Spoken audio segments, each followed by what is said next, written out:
तर सुधीर मुनगंटीवार यांनी सुद्धा राज ठाकरेंच्या या विधानावर टीका केलेली आहे, प्रतिक्रिया दिलेली आहे। राज ठाकरेंची टीका ही अल्पमतात असल्याचं मुनगंटीवार यांनी म्हटलेलं आहे।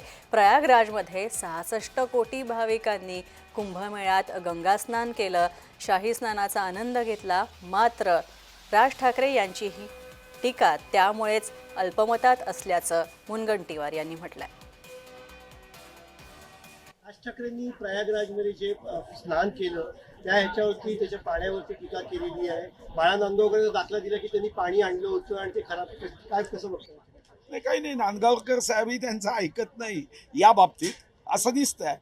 शेवटी त्यांनी टीका केली तर त्यांची टीका या देशामध्ये सध्या तरी अल्पमतात आहे, कारण ज्या प्रयागराजमध्ये 66 कोटींचा आकडा उत्तर प्रदेश सरकारने जाहीर केला याचा अर्थच असा आहे की आमचे राज साहेब हे या बाबतीमध्ये त्यांच्या भूमिकेच्या बाबतीत अल्पमतात आहे।